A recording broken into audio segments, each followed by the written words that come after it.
Assalamualaikum dan selamat sejahtera. Kita berjumpa lagi dalam topik hari ini berkenaan dengan masih lagi bab 3, algoritma. Kita belajar berkenaan dengan 1.1 iaitu sudukut dan carta alih yang melibatkan struktur kawalan pilihan. Apa dia yang dikatakan sudukut dan carta alih yang melibatkan kawalan struktur pilihan? Kalau kita perhatikan, struktur kawalan pilihan ni ataupun dikenali sebagai selection control structure ialah langkah yang memecahkan aliran algoritma kepada dua atau lebih cabang. Lepas ni cikgu akan terangkan balik macam mana penggunaan memecahkan aliran algoritma dua atau lebih cabang dengan menggunakan simbol-simbol. Okey. Kemudian setiap cabang mengandungi set langkah yang berlainan untuk dilaksanakan. Dan langkah itu perlu bergantung kepada syarat-syarat yang telah ditentukan. Contoh lain, contoh bagi struktur kawalan pilihan tunggal. Okey, contohnya struktur kawalan tunggal ni dia mempunyai satu pilihan untuk melaksanakan set tindakan yang tertentu. Contohnya, kalau awak tengok sini, ini adalah sudukut. Ini titik-titik ni melambangkan prosedur yang telah dibuat, maksudnya mula. Kemudian inilah dikenali sebagai syarat untuk pilihan tunggal. Contohnya jika plug tidak dipalamkan maksudnya plug tu tidak dimasukkan kepada tempat soket. Okey, jika plug tidak dipalamkan ke dalam soket, maka palamkan plug ke dalam soket. Tamat jika. Maksud di sini, jika kamu ingin menyambung plug, okey dia kata kalaulah plug tu tidak sambung kepada soket, maka palamkan plug ke dalam soket. Maka kamu masukkan plug tu ke dalam soket. Kemudian tamat.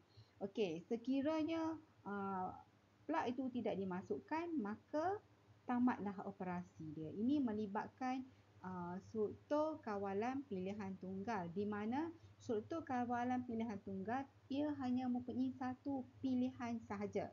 Contoh lain cikgu bagi,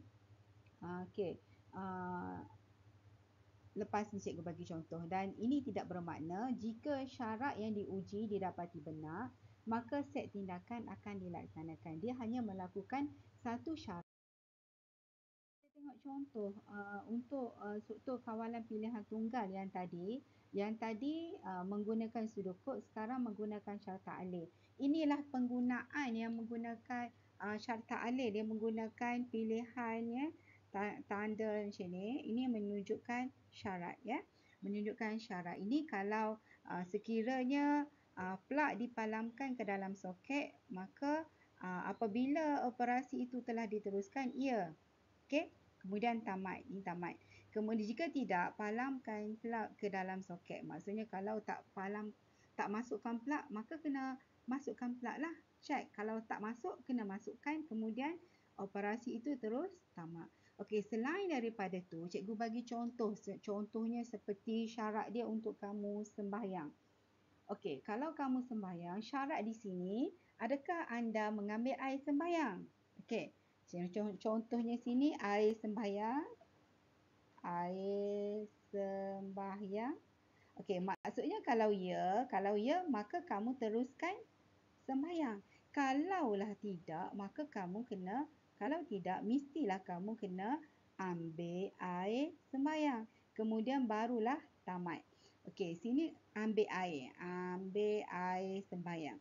Okey, jadi samalah juga kalaulah suatu syarat itu hanya ada satu pilihan. Kalau ya, dia meneruskan operasi. Kalau tidak, dia kena laksanakan satu pilihan untuk dia teruskan. Contoh cikgu sebut tadi, untuk mengerjakan solat. Okey, syarat dia, adakah anda ambil air sembahyang di sini? Adakah anda mengambil air sembahyang? Jika ya, boleh terus solat. Jika ya, teruskan. Kalau jika tidak, maka sini untuk kita teruskan operasi seterusnya, maka di sini kita kena mengambil air sembahyang, barulah pilihan itu diteruskan. Okey, dia hanya ada satu pilihan, ya atau tidak.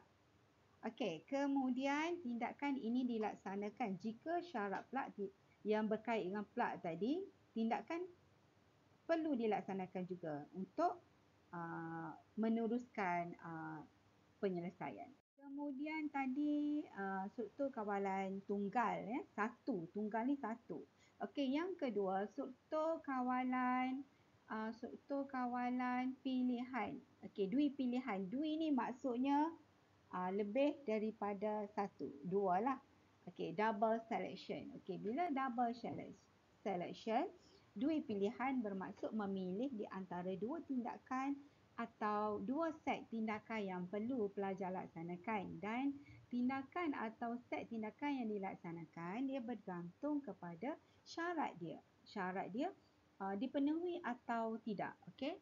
Kemudian contoh untuk struktur kawalan dui pilihan iaitu double selection. Okey, macam tadi.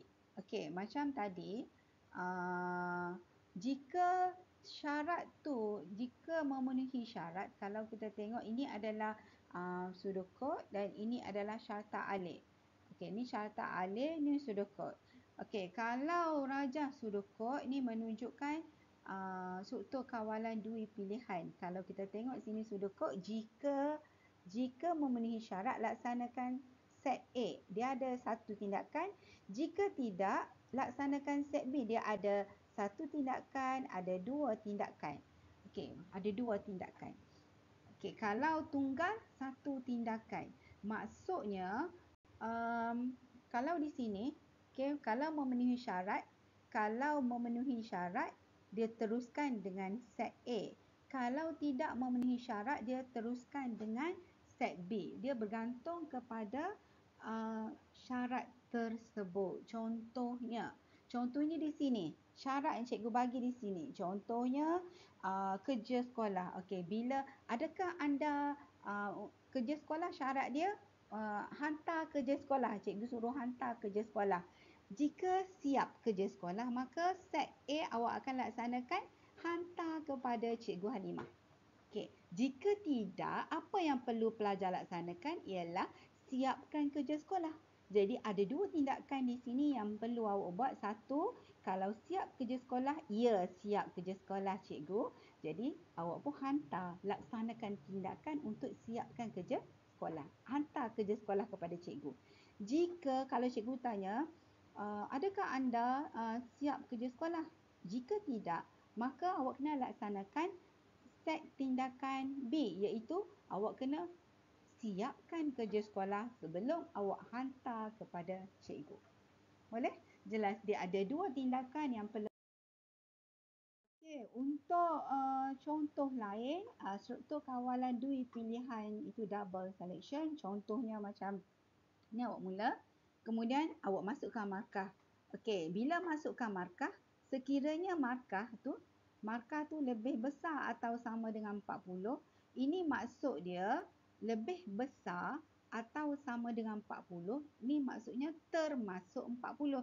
Maksudnya nilai 40 dan ke atas, 40, 41, 42, 43 dan seterusnya, tapi termasuk 40 sebab ada tanda sama dengan.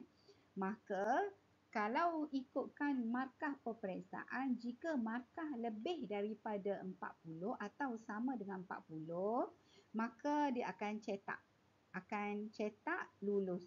Tetapi jika gagal, printer tu akan cetak gagal. Boleh? Jadi dia ada dua pilihan untuk cetak lulus atau untuk cetak gagal, untuk menentukan grade, menentukan dan mencetak grade. Okey. Begitu juga dengan melibatkan pseudocode. Masukkan markah, jika markah lebih atau sama dengan 40, cetak lulus, jika tidak, cetak gagal. Penggunaan satu ada dua kali jika. Jika menunjukkan ada dua tindakan yang perlu dibuat. Okey.